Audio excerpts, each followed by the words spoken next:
একজন হজ যাত্রীর একটি সত্য ঘটনা। একজন লিবিয়ান যুবক, নাম তার আমের, সৌদি আরব যাচ্ছিল হজ করার জন্য। যেই মাত্র সে এয়ারপোর্টে পৌঁছাল, তার নাম নিয়ে নিরাপত্তা সংক্রান্ত একটি সমস্যা দেখা দিল। নিরাপত্তা বাহিনীর লোকেরা তাকে বলল, একটু অপেক্ষা করো, আমরা চেষ্টা করছি সমস্যাটা সমাধান করতে। এই সময়ে অন্য সব হাজিরা তাদের প্রক্রিয়া শেষ করে প্লেনে উঠে পড়ল, আর প্লেনের দরজা বন্ধ হয়ে গেল। কিছুক্ষণ পর সমস্যা ঠিক হয়, কিন্তু পাইলট দরজা খুলতে রাজি হল না। প্লেন চলতে শুরু করল এবং আমেরকে ফেলে রেখে উড়ে গেল। অফিসার তাকে সান্ত্বনা দিয়ে বলল, মন খারাপ করো না, হয়তো এটা তোমার কপালে ছিল না। কিন্তু আমেরের ছিল অটল বিশ্বাস। সে উত্তর দিল, আমার নিয়ত হজের, ইনশাআল্লাহ আমি যাবই। হঠাৎ খবর এলো প্লেনটিতে যান্ত্রিক সমস্যা হয়েছে এবং তা ফিরে আসছে।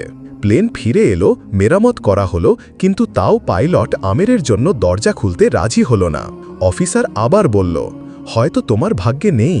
কিন্তু আমের ছিল দৃঢ় প্রতিজ্ঞা, স্থির ও দৃঢ়চেতা। সে বলল, আমার নিয়ত হজের, ইনশাআল্লাহ আমি যাবই। প্লেন আবার উড়ে গেল। কিছুক্ষণ পর আরেকটি খবর এলো, প্লেনে আবারও সমস্যা হয়েছে। এবার নিজেই পাইলট বললেন, আমি আর উড়ব না যতক্ষণ না আমের প্লেনে ওঠে। শেষ পর্যন্ত আমের প্লেনে উঠল। সৌদি এয়ারপোর্ট থেকে সে একটি ভিডিও করল। তার আনন্দ ছিল বর্ণনার বাইরে। আল কাহার, এটি আল্লাহর সুন্দর নামসমূহের একটি।